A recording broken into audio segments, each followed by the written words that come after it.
Ladies and gentlemen, thank you for standing by. Welcome to the LA County COVID-19 update. At this time, all participants are in a listen-only mode. Later, we'll conduct a question and answer session. Instructions will be given at that time. If you should require assistance during the call, please press star, then 0. I would now like to turn the conference over to our host, Supervisor Kathryn Barger. Please go ahead. Thank you. Good afternoon, and thank you for joining us for our daily briefing. I'm Supervisor Kathryn Barger, Chair of the Los Angeles County Board of Supervisors. Dr. Barbara Ferrer and Dr. Christina Galley are here to provide updates for the Departments of Public Health and Health Services on the county's response to COVID-19. We are also joined by Otto Solorzano, Acting Director of the Department of Workforce Development, Aging, and Community Services. He will provide information about unemployment insurance, the Employer Assistance Grant Program, and the local America's Job Centers of California, which are providing virtual options for job seekers. These are essential programs and services available to Los Angeles County residents to help you through this difficult time. I also want to share that the county is working around the clock to ramp up testing, including drive-up testing sites. Last week, we launched 2 locations in the Antelope Valley and 1 at Glendale Memorial Hospital. New locations are planned for Drew Medical Center, East Los Angeles, and Santa Clarita this week. We remain focused on testing only those in high-risk categories. This includes individuals with symptoms who are 65 and older, individuals with symptoms who have underlying chronic conditions, or individuals who are subject to a mandatory 14-day quarantine due to confirmed COVID-19 exposure with more than 7 days of quarantine remaining. Thank you to everyone who is working diligently to increase access to available testing throughout our Los Angeles County communities, especially to Dr. Clayton Kazan. In addition to expanding our testing capacity, we are also increasing our available hospital beds. I worked with Providence St. Joseph Health to secure additional beds in an International Medical Corps tent on the campuses of Olive View and now at LA County USC Medical Centers to support the surge capacity. We are grateful for this valuable partnership and for these much-needed resources. Today, Governor Newsom announced the establishment of the Los Angeles Surge Hospital, a temporary facility that will expand access to additional beds and increase ICU capacity for COVID-19 patients. This facility will be located on the campus of the former St. Vincent's Medical Center in Los Angeles and will run in partnership with Dignity Health and Kaiser Permanente, in addition to the state and the county. We are immensely grateful for these additional resources in Los Angeles County. This really is a all hands on deck effort. Now, I would like to invite Dr. Ferrer, our incredible Director of Public Health, to give us the latest numbers. Thank you.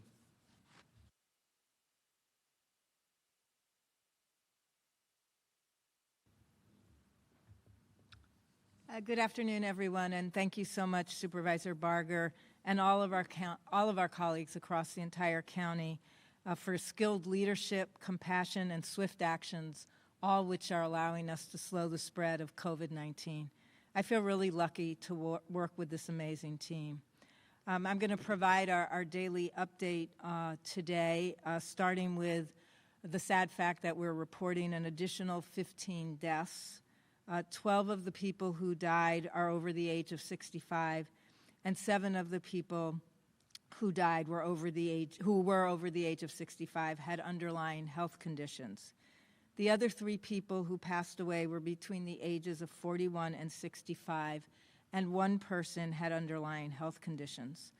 This brings the total number of deaths to 147 in LA County, and our mortality rate for COVID-19 has creeped up to 2.3%.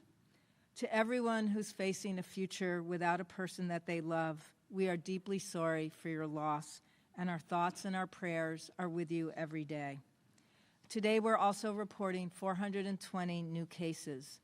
Over the last 48 hours in LA County, we've reported 1,083 new cases, and there are 6,360 total cases of positive COVID-19 in the county. These cases include 213 people who were reported as positive by our partners in the city of Long Beach, and 58 cases reported by the city of Pasadena, both which have independent city health departments. We're also confirming 12 cases amongst people experiencing homelessness. We are investigating one person who may have resided in a shelter while they were potentially infectious, and once we complete that investigation, we'll let you know. 11 of the other people who are experiencing homelessness were not in shelters. 78% of all our positive cases still occur among people who are between the ages of 18 and 65. And it's important to note that while many different people are infectious and ranges from young people all the way to very old people, disproportionately, people who are older and people who have underlying health conditions are at higher risk of serious illness and death. 1,366 people have at some point who are positive with COVID-19 been hospitalized, and that's 21% of all positive cases. Almost 2,000 people are currently hospitalized for COVID-19. No, that's wrong, sorry. We have about 900 people who are currently hospitalized for COVID-19, and this is much more than what we reported on Friday. 6% of people who are hospitalized are in the intensive care unit, and 45% of those who are in the intensive care unit are 65 years of age and older. 54% of people in the intensive care unit have underlying health conditions. You can see our updated report of LA County cases on the Department of Health's website at publichealth.lacounty.gov. I'm also want to update us on institutional settings where we're investigating cases of COVID-19. We currently are investigating cases of COVID-19 at 109 institutional settings. These are all settings where there's at least one confirmed positive case of COVID-19, and this includes nursing homes, assisted living facilities, shelters, treatment centers, supported living, and correctional facilities. The total number of confirmed cases in institutional settings is 512, and this includes both staff and residents. 257 of the confirmed cases are among residents, and 255 are among staff. And we're sad to report that among the people who have died, 26 people who have died were residents in these settings. They were all residents at either skilled nursing facilities or assisted living facilities. Across all of our correctional facilities, we have 31 cases, 22 amongst staff and 9 amongst inmates. In the shelters, we only have 2 confirmed cases to date, and they're both among staff. We post a list of the facilities with confirmed cases on our website once the sites have notified all of their staff, residents, and families. And as a reminder, with the spread of COVID-19 across the county, we continue to see more cases among staff and residents at institutional settings. For those of you with loved ones at these settings, please understand it's extraordinarily important that there be no visitors at these settings during this time of a pandemic. Our DPH teams are currently working hard at every facility that has a positive case, and we know that management and staff are doing their very best to protect the health of all residents. In many of these facilities, there's large numbers of residents who are appropriately quarantined if they have had an exposure. I'm going to talk for a minute about testing. As of April 5th, we had over 32,000 people tested across the county, and about 14% of folks are positive. We are still struggling to get some negative test results reported to us, so I think that number of 14% is slightly inflated. I want to also note that these are huge improvements. A big shout out to Dr. Kazan and his team for making it possible for residents to get tested. But I want to acknowledge that testing scarcity still exists in some places more than it does in others. And I want to be deeply appreciative of all the supervisors who are working hard to make sure that Access to testing does not depend on where you live here in LA County. And as the week goes by, you will see increased capacity that reflects that desire to make sure that getting tested is not a barrier because of where you live or where you work. I still want to note that people who get tested, as Supervisor Barger noted, must be people who are symptomatic and whose clinician has indicated it would be appropriate for them to be tested. For everyone else who's not experiencing symptoms, please have patience. It's not appropriate at this time still for you to get tested. The best you can do for others is to stay home and not expose anybody else or be exposed yourself. I do want to spend a few minutes talking directly to those who are at particular risk for serious illness from COVID-19. And these are people who are older and people who have underlying health conditions. Though lots of different people across all age groups are infected with COVID-19, the majority of deaths have been amongst older adults and people with underlying health conditions. Fully 83% of people who have died from COVID-19 are those who have underlying health conditions, and 76%, that's more than 3 out of 4 people who have died, have been older than 65. It's very important to us that if you're elderly or you have an underlying health condition, you stay home, except to go to medical appointments. When you're out and about, even for essential services, you're putting yourself at risk for becoming infected with COVID-19 and becoming seriously ill. This is especially true as more and more people in LA County are infected and capable of infecting others. Please take advantage as much as possible of delivery services for groceries, medication, and other essential items. We want to encourage grocery stores and pharmacies to offer free delivery services wherever possible to those at higher risk for serious illness from COVID-19. And if you have a friend, or you are a friend, a neighbor or a family member of somebody who's elderly or somebody who has underlying health conditions, please, please help them get their food, their medication, and the essentials that they need so that they can safely stay home. You can leave packages at their doors so that you, again, keep your distance from anybody who may be at higher risk for serious illness. And as a reminder, for everyone who's over the age of 65, or if you have serious health conditions, this is of utmost importance right now that you do stay home as much as possible. There is a lot of virus circulating in our community, and you are not safe when you go out and about. So please only go out for those medical appointments that are essential. And if you're feeling mild symptoms and you're a person at higher risk, that is the time to call your health care provider. Although we urge others who can stay home with mild symptoms and take care of themselves not to call their health care provider unless they have questions or serious concerns, for people with underlying health conditions or who are elderly, we do ask that you touch base with your provider even when you're experiencing mild symptoms. I also want to talk for a minute about face coverings. And we saw a lot of people over this weekend using cloth face coverings while you were out and about. And thank you for taking this additional step to slow the spread of COVID-19.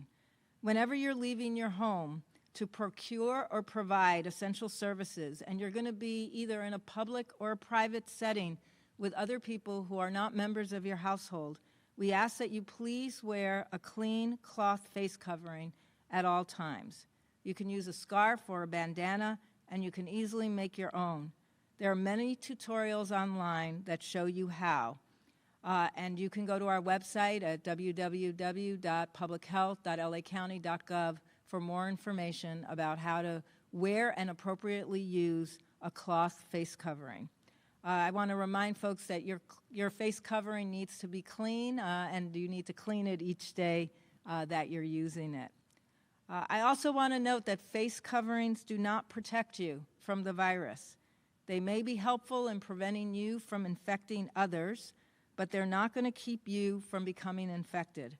Your best protections remain staying home as much as possible, frequently washing your hands, and importantly, staying at least 6 feet apart from all other people when you're out.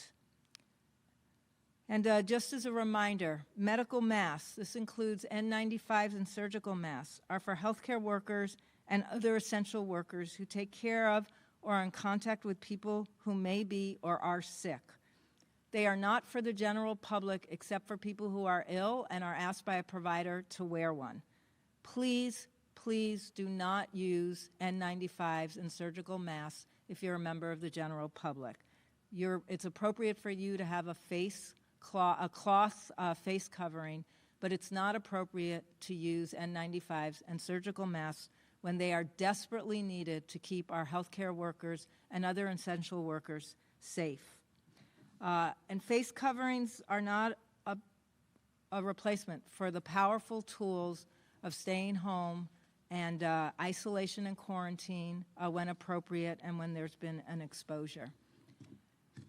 Over the weekend, I know you saw, just like I did, many reports that the United States is about to see the worst we've seen so far. And as I mentioned, this may be true in our county as well, where we will see many more cases over the next few weeks. But it remains important that we continue to do what we know will work. And I asked you to do all that you've been doing and can continue to do to play your part. If you have enough supplies in your home, this would be the week to skip shopping altogether. If you can arrange for pharmacies and medications and groceries to be delivered, this would be the week to put that in place. I'm grateful to everyone in the LA community for doing all they can do to slow the spread. And even in the face of increasing numbers and sometimes frightening news reports, you have shown your true spirit by being part of all of the efforts to slow the spread. And a special thanks and deep appreciation to the thousands of frontline workers, our home health aides, clerks, public safety and first responders, public health and healthcare workers, trade workers, and child care providers. We all owe you a debt of gratitude for your service.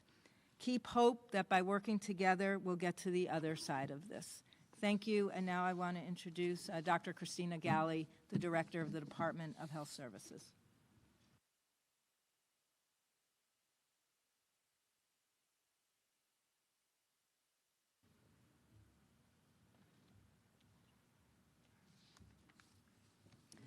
Hi, I'm Dr. Christina Galley, the Director of the Department of Health Services. Thanks for joining us today. My thanks also to the thousands of frontline healthcare workers who are out there serving the patients who need them. You are inspiring with your courage and your resilience in the face of a lot of challenges in doing that work, and I'm so grateful for your service and for your fortitude and your determination and your passion for the work of healthcare. I'm also grateful to our partnerships with our state and federal partners and for all of their support in terms of helping ramp up surge capacity for Los Angeles County and providing through regulatory flexibility as well as tangible, concrete support the increased supplies and staff that we will need to make that surge capacity a reality and make sure we have a resilient healthcare system to serve the patients who need it. The sole focus right now of the Department of Health Services and our units, including the EMS agency, is on making sure that that surge capacity is brought online in the hospitals to be able to meet the projected demand in the days and weeks to come. As of today, as usual, I'll provide a brief snapshot of available hospital capacity across the county. Currently, as of this morning, we have 1,616 open general acute care beds. This includes 318 intensive care unit beds. Across the 4 Department of Health Services hospitals, we have 473 available general acute care beds, which includes 58 intensive care unit beds.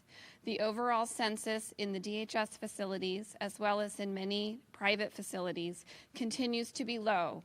This is due to several factors, such as the cancellation of elective procedures and surgeries, expedited efforts to discharge patients who can safely be transferred home or to alternate lower level of care facilities, as well as lower than normal emergency department and trauma rates.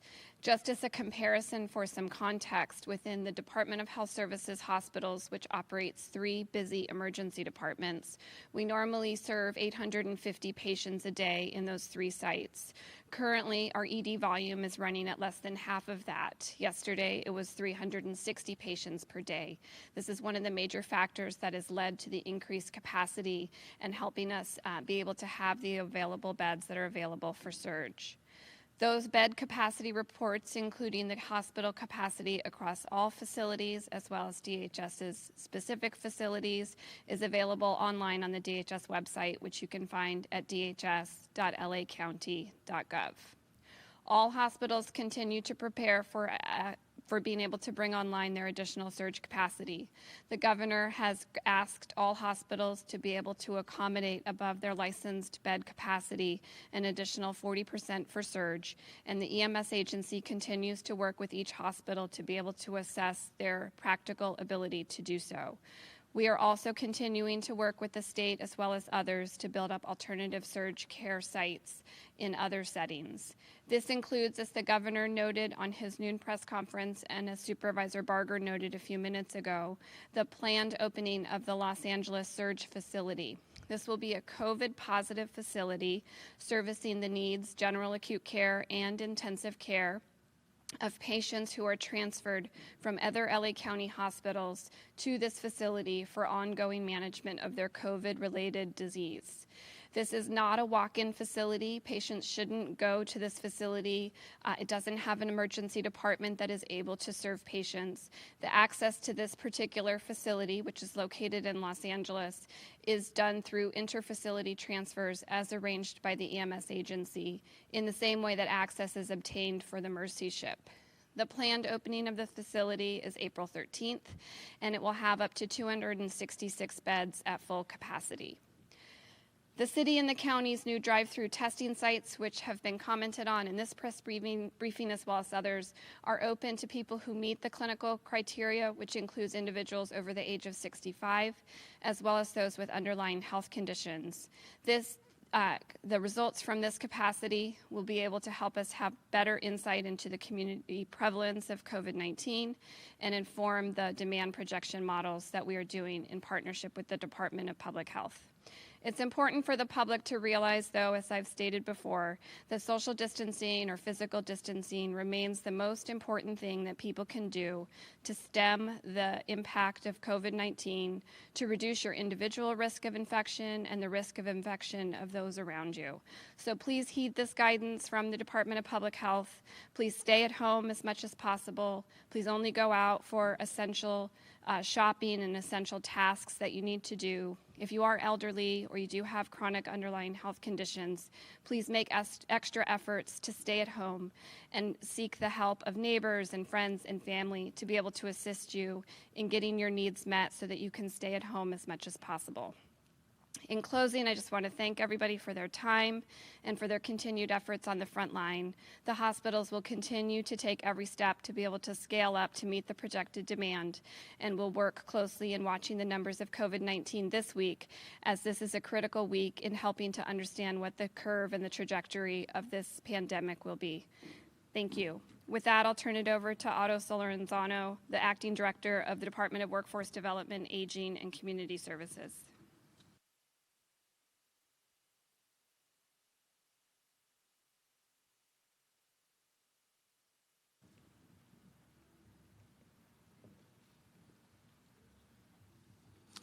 Good afternoon, buenas tardes. My name is Otto Solorzano. I'm the Acting Director of the Department of Workforce Development, Aging, and Community Services. My thoughts and prayers are with families who have lost loved ones or are taking care of those who are sick. Over the past month, millions of people around the country have lost their jobs. We know our families are struggling, especially those who are living paycheck to paycheck. With these families in mind, we're doing everything we can to support our workers, our businesses, and our communities. If you lost your job during this crisis, unemployment insurance is available. Even if you were self-employed, unemployment insurance is available to you too. After the passage of the Federal CARES Act, workers can receive an additional $600 per week in addition to regular unemployment benefits through July 31st, 2020. If you got sick or a member of your family got sick and therefore you couldn't go to work, disability insurance and paid family leave are also available. Now, we know that many businesses are also hurting right now. This week, our department will be releasing $500,000 in employer assistance grants to help businesses in unincorporated areas, primarily that have less than 50 employees.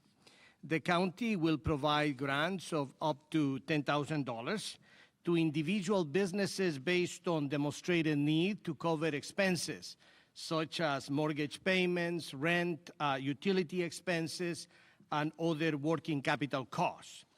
Approximately 25% of the awards will be reserved for social enterprise that demonstrate a need and ability to serve vulnerable populations. Tomorrow at 1:30, we will host a webinar to provide guidance to businesses on the application process. And because there are limited funds, applications will be processed on a first-come, first-served basis, and all of the applications will be on Wednesday at 8 a.m. in the morning, which is when we will start. Our department is working with the state to identify additional funds to assist dislocated workers with transitional job opportunities and supportive services for basic needs, such as food, medicine, transportation. If you would like to get more information about services available to job seekers and businesses, please visit the LA County Business and Worker Disaster Center. The Help Center is staffed with dedicated helpful support employees, providing services in multiple languages, including Spanish, Korean, Mandarin, Chinese, and Armenian. The Help Center guides businesses through the process to receive small business loans from the federal government and provides connections to layoff aversion, tax credits, and comprehensive support for workers. This center reflects a partnership between the Department of Consumer and Business Affairs and our department, WIDAX. Now, before I conclude, let me briefly turn my attention to seniors. The county is providing free home-delivered meals to older adults aged 60 and older who are impacted by the COVID-19 crisis. Please sign up if you need the service. The county is making every effort to make sure our most vulnerable seniors receive a hot meal every day. Thank you. Okay, Rick, we are now open for questions. Certainly. Ladies and gentlemen, if you wish to ask a question, please press 1 then 0 on your telephone keypad. You may withdraw your question at any time by repeating the 1 and 0 command. If you are using a speakerphone, we ask that you please pick up the handset before pressing the numbers. Once again, if you have a question, you may press 1, then 0 at this time. And we will first go to the line of Anna Almendrala with California Healthline. Please go ahead. Your line is open. Hi, thank you so much for taking my call. This is for Dr. Ferrer. I'm wondering if the county is planning to release race and socioeconomic status demographics on the patients who have been hospitalized or in ICU and have died from the virus. My second question is if the county is currently investigating any super spreader events within the county, like the choir practice in Washington or the megachurch in South Korea. Yeah, thanks a lot. Let me answer the last question first, because no, we don't have any evidence of a super spreader event. That doesn't mean that we haven't had one. We just haven't seen that at this point in time. But we also have, over 6,000 cases, so it's a little bit hard for us to understand everything that's going on with all of the different cases. We still are contacting every positive person who's has a lab confirmed test result, and trying to again get some information that may help us with the investigations. But so far we haven't identified anyone. I love the question about what further detail are we going to be able to report out around both people who are being hospitalized, certainly around the deaths, and even sort of at this point people have asked us as well around access to testing. So we are looking, and I want to thank Dr. Galley because I'm working with her on this. We are looking at all kinds of strategies for making sure that we have more complete information around hospitalizations. Race and ethnicity in many places is unfortunately a field that is not filled out. So when I looked at the numbers, for example, for hospitalizations across the county, we were missing over 50% of respondents filling out that field. But we are looking now at the demographic data, and I hope by the end of this week we'll have a more complete report, both a mortality report and also a report on hospitalizations that really gives us a better sense of who's getting sick and what else do we know about the people who are getting sick. We'd also like to get better information on the labs, but that's a much bigger challenge because of the way labs report. But I'll take the next question. Thank you. We'll now go to the line of Claudia Pesciuta with KNX News Radio. Please go ahead. Good afternoon. I'm going to just say again that I'd like to have the Sheriff's Department and LA County Fire Department numbers added to this news conference if possible. And Barbara, the institutional outbreaks are being listed on the website with just places that have one case. And I'm wondering if we can get that listing with the actual numbers at each facility so we'll know which ones are actually outbreaks and which are potential outbreaks.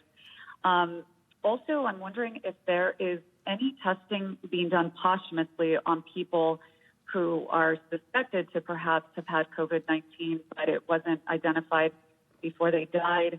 And if you could talk a little bit more, like Christina Galley was saying that this week is critical. Barbara, you said that, this week is the week that if you have enough supplies, you should not go out shopping. What is it about this particular week that has you saying these kinds of things? Sure. So I'm going to try to get to them all, but let me start with the last one about why both Dr. Galley and I are really urging people to stay to stay in their homes and not go out this week. Our numbers are large. We have over 6,000 confirmed cases. We estimate that there's a whole lot of people who are asymptomatic at this point. Even if that's 20% of folks who may be positive for COVID-19 who are asymptomatic, not being tested, they may be able to infect others. So that's a significant increase from where we were last week.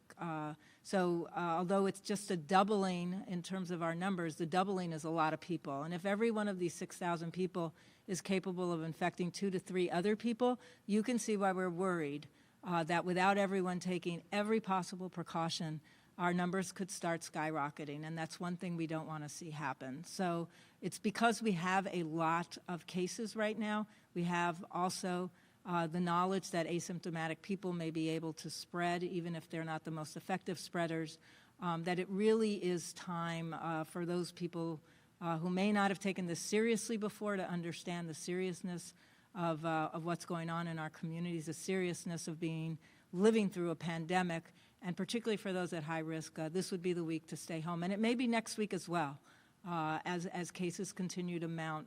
But we do ask people try to make other arrangements so that you're not going out of your house.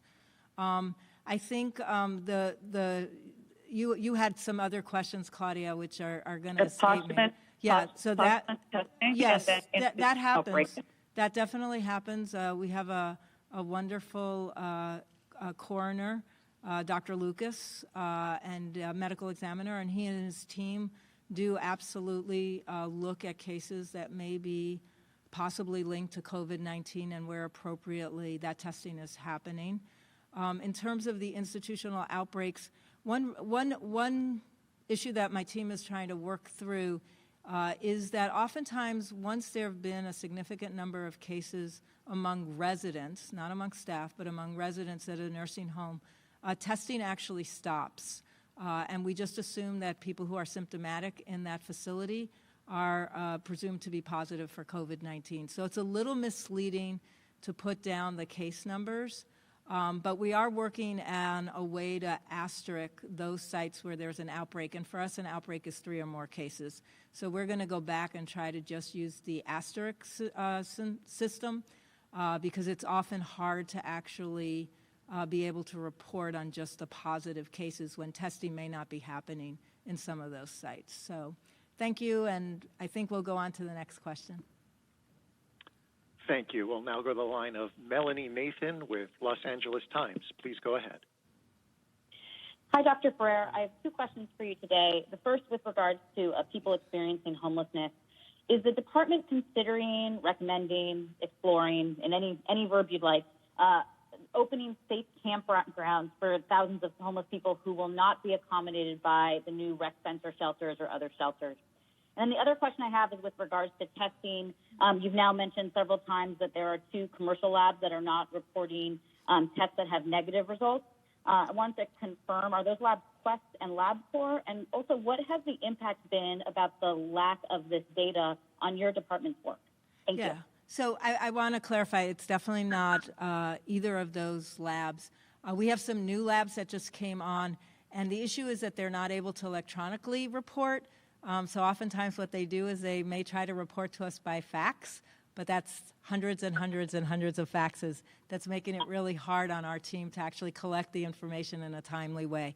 But it's not our larger labs, which have been very, very good about reporting to us electronically and giving us data both on negatives and on positives. The other question you asked was about opening up campgrounds, yes. sanctioned campgrounds for people experiencing homelessness who may not have, there may not be room for them in these new shelters? Yeah, we haven't explored that yet. I'm sure, nothing's off the list, nothing's off the possibilities. We're working really hard right now with partners across both the county and the cities to make sure that we're opening up as many spaces that we can, particularly for those people experiencing homelessness who are most vulnerable for serious illness, and those people experiencing homelessness who need to be isolated and or quarantined. So we're very focused on that effort, but I'm sure that nothing's off the table and that we work really well with our partners at the state who have been a huge source of support and happy to talk with them about other options as we continue to fight against this pandemic. We'll take the next question. Thank you. We'll now go to the line of John Ansick with the Associated Press. Please go ahead.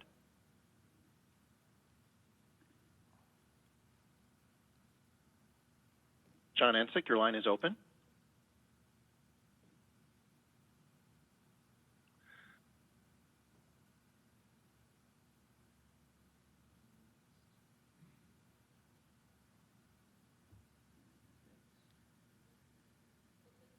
Maybe take the next Gregory, question. can you check your line for mute? All right, I'll move on to the next. Okay, thank you. We'll go to the line of Patrick Healy. Please go ahead. Thank you very much. Good afternoon. A couple of questions, please. First, regarding children in the DCFS system, is there any thought being given to prioritizing testing of them, particularly in cases where children might be being placed in foster homes or moved between a county facility to another location? And second, a question for Dr. Galley. There's a team at Providence Cedars Tarzana that has developed a protocol for identifying early COVID cases likely to progress to cytokine storm and for treating those cases with immunosuppressants in advance of respiratory failure. Is that something you would consider for county hospitals without waiting for their traditional peer-reviewed publication? So I'll just try to answer the first question. We're working with all of our county departments and all of our county departments that are servicing vulnerable populations in particular to make sure that when testing is appropriate, our public health lab is actually available to make sure that we can actually do the testing. And that would include any situations where there are children who are either needing to be placed into foster care or may have had an exposure somewhere while they were already in the foster care system. But again, I want to say, this is a case-by-case review, and we really are looking for clinical reason for that testing to happen. We're not in favor of testing everybody just for the sake of testing. And the reason why is because the negative result today says nothing about what might happen over the next few days, and the incubation period is 14 days. So if someone's had an exposure, you would have to test them every day from the last day they were out and about, and that's just not sensible when we have limited testing capacity. And I'll now ask Dr. Galley to answer the next question.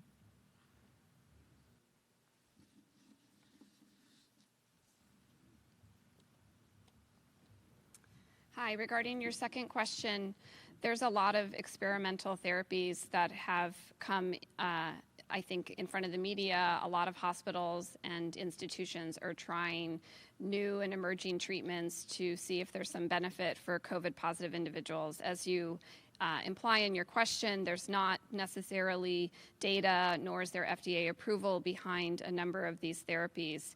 And individual hospitals need to work both within their existing protocols, with their institutional review boards if they're doing a clinical research trial, and with their group of clinical experts to really weigh the existing data as it's available, to look at the risks and the benefits to the population, to make determinations about which of these alternative and experimental therapies they would put to use. As with anything that doesn't have FDA approval or that is new and emerging, there's a real risk that the risks or the harm to a patient might outweigh the potential benefits. And the last thing we want to do in any situation is cause harm. That said, we all understand also that sometimes patients are in extreme circumstances and situations, and that needs to be a decision often made in the context of an individual patient case in consultation with their specific provider. So I can't give you a clear yes-no answer on any particular therapy. I would say DHS in general has a group of infectious disease experts and infection prevention and control practitioners who have looked at all of the available evidence and are continuing to look at these new medications that are out there, and then are putting in place, in what is a very rapidly fluid situation, new protocols for what might be used and in what clinical circumstance it would be used, still in consultation with individual patients. Next question. If I could follow up, just could you comment on whether it's becoming apparent that immunosuppressants are the indicated tool in certain cases with the cytokine storms? I think there's always individual situations where people think that might be helpful. There's also evidence that in certain cases it's not helpful. So I don't think it's possible to give, a clear yes or no answer to that at this point. Next question. Next question will come from the line of Tony Barboza with LA Times. Please go ahead. Hi, thanks for taking my question. I wanted to follow up on the first question that was asked about racial breakdown of cases or hospitalizations and deaths. We have already at this point seen other states and municipalities release this data, and some of it has shown a disproportionate impact on African Americans, being infected or dying at higher rates. I was wondering if you are aware of any racial disparities in deaths, hospitalizations, or cases in LA County, and if you could just elaborate on specifically what's preventing you from releasing those statistics now, as other governments have. Thank you. Thanks, Tony. We're not trying to release this data. One of our firm commitments here is around issues around racial and ethnic disparities in health, and particularly around an equity agenda. And we are looking really hard to determine what we know about both people who have passed away here in LA County, and what we know about rates of hospitalization, and what we know about potential issues around who was getting tested and who had access to testing. So it's not that we aren't giving you data that we already have, it's that we're looking really hard to get that data ourselves. We have a lot of incomplete reporting, and it's been a challenge. So we need to go back now and do some medical record reviews so that we can actually get more accurate information. In terms of the mortality data, it was also pretty incomplete around race and ethnicity.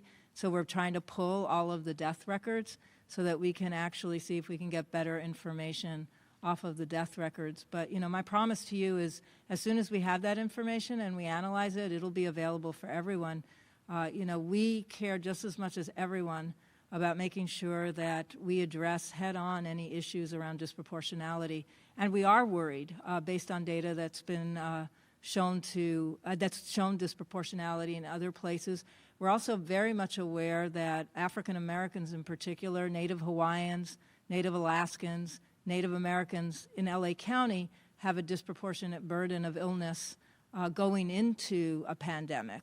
They are much more likely to have higher rates of almost every illness that we collect information on. And as I've noted before, having serious underlying health conditions makes you at much higher risk for serious illness and even death from COVID-19. So we want to do everything we can to both understand the data, make sure that our communities have access to all the information that we have about any inequities, and then that we work together to try to minimize inequitable distributions of any disease and certainly of deaths. Take the next question. Yes, our next question will come from the line of David Rosenfeld with LA Daily News. Hi, how are you? Thank you. I was wondering real quickly, the numbers over the last few days, the number of new cases has come down slightly. I wonder if that should be any indication that the curve is flattening, or if there's anything else that you can offer that would explain that. Perhaps are there less tests happening over the weekend? Yes, exactly. You hit it. Yes, there are less tests happening over the weekend. So we'll look to tomorrow and Wednesday's numbers, and that will be a much better indication. We actually had very high numbers on Saturday, so I don't see that our numbers are necessarily dropping already. I would anticipate, as I noted earlier, that we're going to see a lot more cases this week and next. But thanks for the hopeful note there. But it is really an issue around lab testing. We'll take our next question, which is our last question. Okay, our last question will come from the line of Dave Lopez with Channel 9 News. Please go ahead. Yes, good afternoon. My question was asked previously about the number of the drop, Doctor, but back to the modeling that you said you were working on. Is there any indication, and again, I know we're looking into the crystal ball, and I feel like a parrot asking it over and over again, but does your model show you when this real heavy apex will hit in the LA area? So Dr. Galley has been working with a team from DHS, a team from DPH, and some folks at UCLA on some modeling strategies that we can use to predict what might happen in the future here in LA County. And I believe I'm going to just ask her to speak about sort of when we're going to be able to release that information so that you'll all have access to that modeling data as well.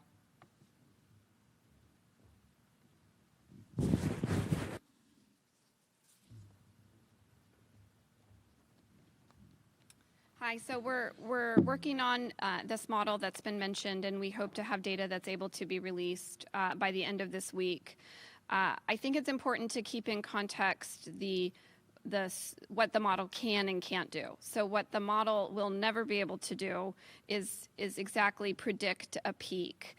It will paint through a range of potential scenarios, a band in which we might anticipate that there would be a peak, but then that model is continually updated with the data from the previous day on testing, hospitalization rates, so that we can determine which point on the curve and which of those scenarios we are closest to.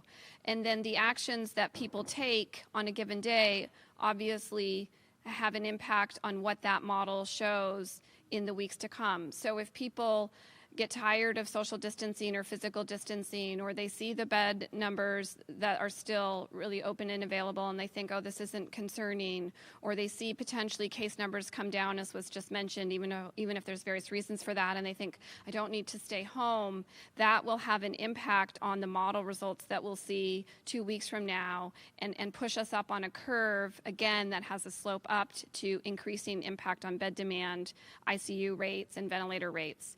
It's also important to keep in mind that really the goal of those physical distancing measures and the goal of all of the public health efforts in general is to not just lower the peak, but also spread out the peak. So in a classic epidemiologic model like this, you'll have a very sharp spike where you have the peak, all of the bed demand is in a very narrow range. One day you're very full, the next day it starts to go down.